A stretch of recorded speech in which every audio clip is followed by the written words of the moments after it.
ये आज तक रेडियो है।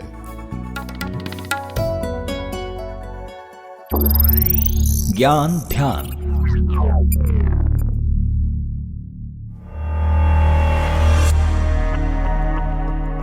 अल्लामा इकबाल का एक शेर है कि खुदी को कर बुलंद इतना कि हर तकदीर से पहले खुदा बंदे से खुद पूछे, बता तेरी रजा क्या है। तो ये रजा क्या है? इसका जवाब है कि रजा का मतलब होता है मर्जी। और हमारे आसपास आकर आकार ले रही है एक चर्चा जो कि सुलगी हाल ही में आई एक फिल्म रजाकार की वजह से। हैदराबाद से भाजपा प्रत्याशी माधवी लता ने बयान दिया है कि महिलाओं का सड़कों पर चलना या हिंदुओं का मंदिरों में पूजा पाठ करना मुश्किल हो चुका है और इसकी वजह रजाकारों से लगाव रखने वाले लोग हैं। अब आपके मन में सवाल आ रहा होगा कि कौन थे रजाकार और इनका क्या संबंध था हैदराबाद से। नमस्कार, मैं हूँ मानव देवरावत और आप सुन रहे हैं आज तक रेडियो का एक्सप्लेनर पॉडकास्ट ज्ञान ध्यान। और आज के एपिसोड में आपको रजाकारों के बारे में बताएंगे।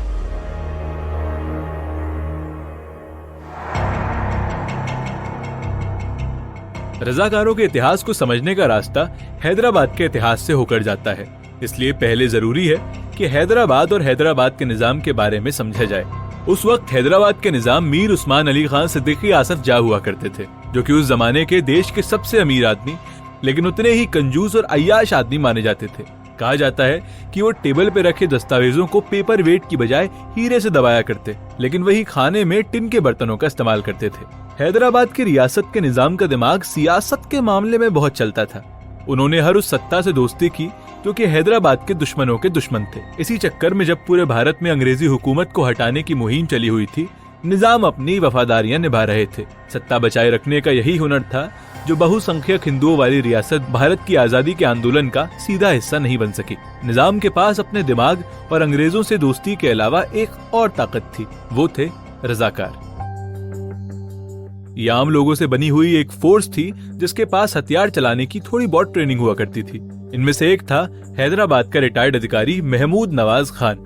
महमूद ने मजलिस इत्तेहादुल मुस्लिमीन नाम का संगठन बनाया, जो कि एक चरमपंथी संगठन था जिसका मकसद था हैदराबाद को मुस्लिम देश बनाना। इसी संगठन के कुछ नेताओं ने आगे चलकर एक पैरामिलिट्री बनाई जिसे रजाकार कहा गया।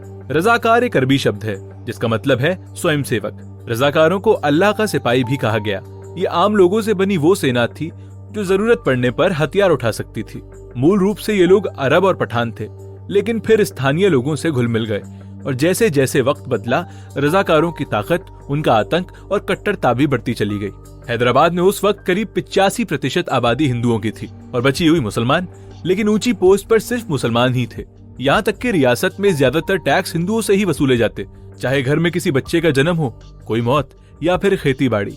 बहुसंख्यकों पर लादे इन्हीं टैक्सेस से शाही खजाना बढ़ता चला गया। फिर आया वक्त जब कासिम रिजवी ने अगुवाई संभाली, जिसके बाद रजाकार आर्थिक जबरदस्ती के अलावा मारकाट और धर्म परिवर्तन पर आमादा हो गए।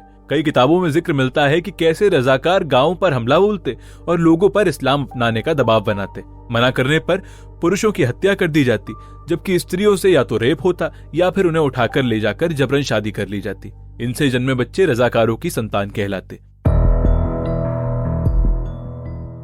रजाकारों की बर्बरता की बात होती है तो भैरनपल्ली के जेनोसाइड का भी जिक्र आता है।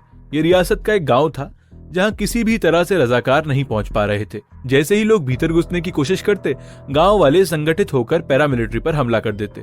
लेकिन देश की आजादी के एक साल बाद अगस्त 1948 में रजाकारों ने हैदराबाद पुलिस के साथ मिलकर भैरनपल्ली पर हमला कर दिया। गांव के मजबूत पुरुषों को गोली मारने या आग में झोंक देने के बाद औरतों से बर्बर बलात्कार हुए। इस नरसंहार की खबर दिल्ली तक भी पहुंची और एक्शन की तैयारी होने लगी।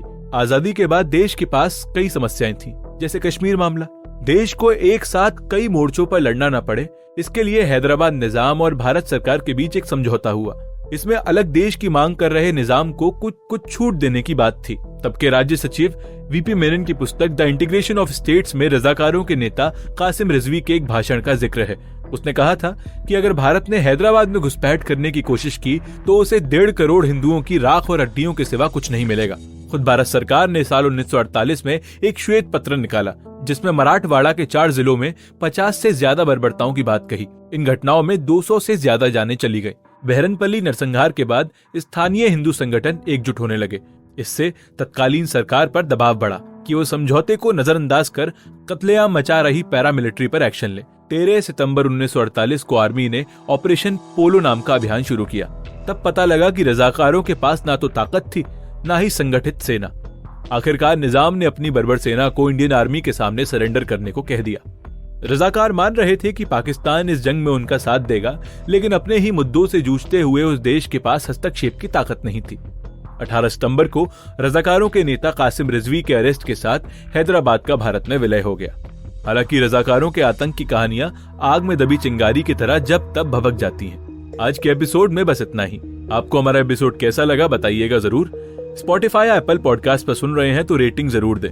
कुछ लिखना चाहते हो तो radio@aajtak.com पता है हमारा। आज के एपिसोड के लिए रिसर्च की है मैंने यानी मानव ने।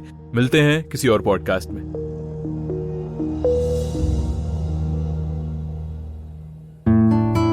कहानियों का बहाना बनाया करता हूं, तुम्हारे किस्से तुम्ही को सुनाया करता हूं।